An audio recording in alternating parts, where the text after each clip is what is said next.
Each level of self-awareness has its degrees, much like the spectrum of light, and generally people move gradually from one level to the next. But to every rule, there are exceptions, and one such exception are the stage jumpers who live in a perpetual in-between evanescent state. When awakening happens as a result of an intense pressure and suffering, there is a leap in consciousness from one stage to the higher end of that stage or even two levels ahead. Your challenge then is that of playing a never-ending catch-up with the lessons from the stages jumped over. Is when you have an awakening spiritual experience showing you that you are more than meets the eye, that there are more levels of existence. You start getting glimpses of these different worlds and realities, which you call OBE, out-of-body experiences, astral plane visitations, etc. You have glimpses of consciousness as if another pair of eyes open from time to time, another window through which you see into other dimensions.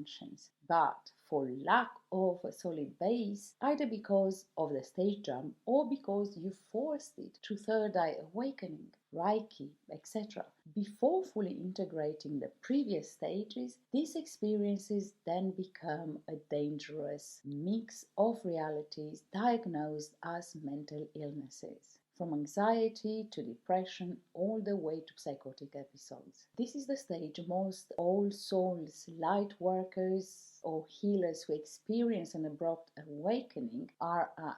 Without their second level, with its formal academic education completed, which paradoxically will be dropped at the higher level, but without it integrated at the stage from which to develop a structured, organized thought process, to have a reasonable cultural background in various areas, to gain some basic skills in intellectual analysis, their brain will lack the structure and ability to process this complex information and will easily fall victim of their gift. They will fall victim of confabulation created by their previous stage superstitions. The only knowledge they have to compare it with will dictate their interpretations. This is why people have the same story after near-death experience of white light, tunnel, meeting their relatives or angels, because they can only translate their experience through the beliefs framework they have. At this stage, anything and everything goes. Many people in this phase are easily deceived by other interdimensional entities, posing as whatever that person holds in high esteem: Jesus,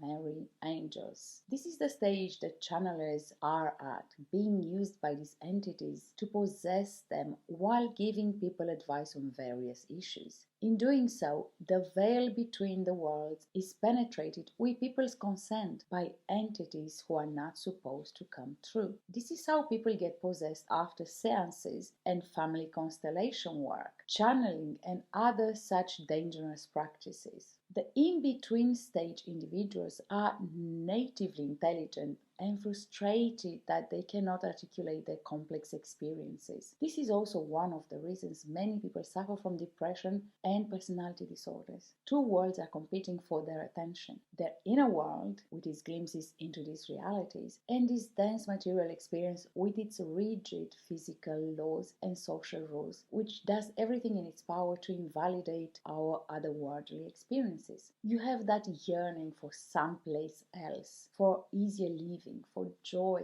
and love. You somehow know it exists, yet you are trapped in a world of indentured servitude that makes no sense to you. Many people suffering from personality disorders, the EUPD, formerly known as borderline personality disorders, are struggling with this in-between phase of consciousness, elated, depressed. These are not mental illnesses, and that's why there is no treatment on earth to cure them. And here is where it becomes complicated to untangle the cause from the effect. On the physical plane, all personality disorders and mental illnesses are caused by abuse and neglect in childhood. From the physical science point of view, the cause of their condition is their childhood trauma. But there are two fundamental layers that both medical science and therapeutic approaches and the New Age alternative healing are missing. Number one, the spiritual reason and meaning of having that traumatic experience to begin with. The reason that pathogen, that virus, has met the cell to fortify their immune system.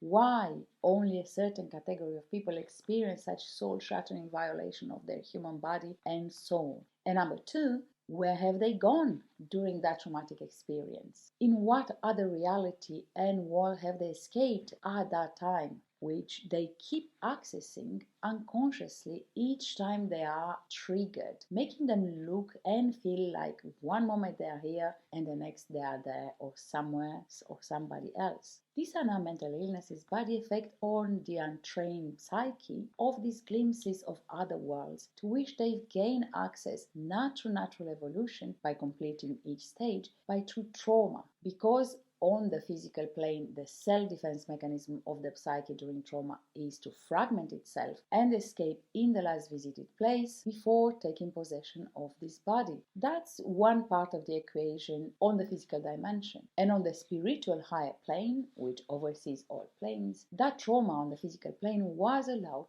for a reason. And healing happens when you've listened to the message that experience tried to convey and understood its purpose. It is that understanding and the self-corrections that it asks you to do that heals you. It's the lack of knowledge of the full picture of the fact that each poison carries its cure that makes people lose faith in God when such atrocities happen to children. If God existed, it wouldn't allow children to die. Why does God take only the good people? Both believers and non-believers talk about a God they've heard about from others, but they've never actively tried to find what God's all about, what they're all about. Because if they would actively try to figure out what their life here is all about, they will inevitably crack the God code. Your active searches for meaning and purpose is what puts you in conversation with self, with God, with that force behind everything which is not the same as the God presented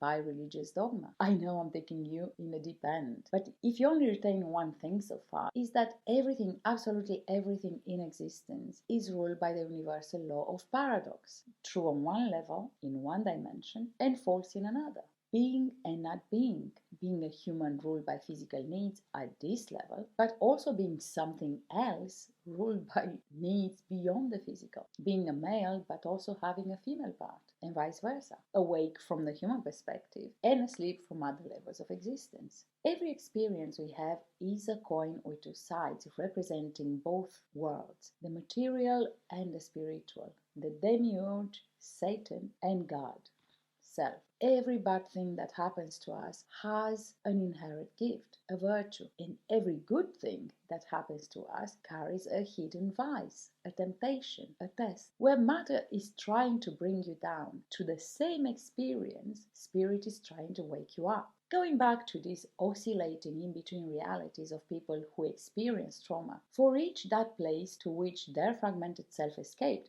is different, and that fragment will be a double trigger, a double reminder of the trauma and the other realities, hence the yo-yo states. And that's why trauma therapy will do in the long term more harm than good, because they don't understand the law of paradox that the poison has inherent a cure. The more traumatic the experience that forced you to check out of 3D experience, the bigger the reminder that you are here with a higher purpose. If you have been abandoned and abused in this life and suffer from treatment-resistant depression, it's a clear sign that you've been here before many times. And you've got to the point where you need a hard wake-up slap to jolt you out of your oblivion as to your true nature and mission here. Even if at the human level we are only a child, that being occupying the child's body is not born at the same time with the body. So when someone is trying to heal your trauma, unknowingly they're deepening your trance and level of unconsciousness from which that experience tried to wake you up in this life. And this would be understandable for the level 2 medical science and therapists, but not for those pretending to have special spiritual powers. If they were spiritually mature, they would have helped you see without their fanfare and inventive rituals, by simply being in their presence. My MS paralyzed client was able to play an invisible piano with his paralyzed fingers after 4 sessions of me just talking to him, and he got up and walked 10 steps unaided by his crutch after 8 sessions. I didn't poke him, didn't use any nonsensical ritual or frog poison or spirit invocation and the likes. I saw him as he was and I helped him see himself with the same eyes. So through this inner work and the way I looked at him, he acquired his results. What should you do if you are at the in-between stage to escape this back and forth? Integrating your higher level is equal to finding your purpose. First, let's recap the symptoms so you can identify if you or your clients are at this stage. If you are a stage jumper, you will live one day in peace, one day in war. Oscillate between super intelligent and outright dumb. Are inconsistent, start many things and finish none. You feel as if a battle is taking place on your soul, which it does, hence your yo-yos. You are faced with poverty and social humiliation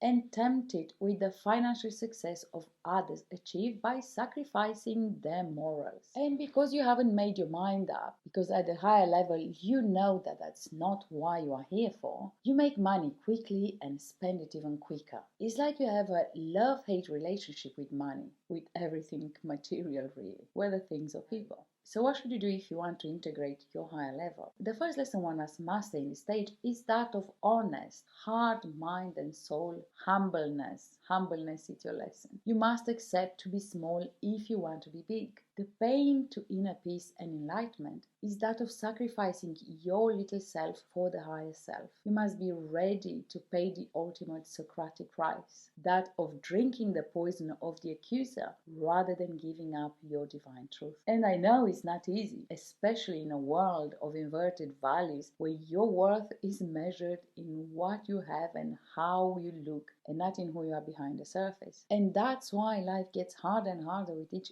reincarnation. Each sellout in one life will come back with a compounded interest in the next. Once you have done that, you must catch up with the lessons of the previous stages and develop the psyche accordingly. You must educate yourself through self-study, reading, research to develop the human brain muscle necessary for interpreting and translating these multiple realities without you being tricked or you losing the plot. You must actively seek, apply self-knowledge, because if we are here in human form, having a human experience, our life is to fully explore its potential and undiscovered degrees, its untasted flavors, and not to repeat the same old patterns that have been already tried out.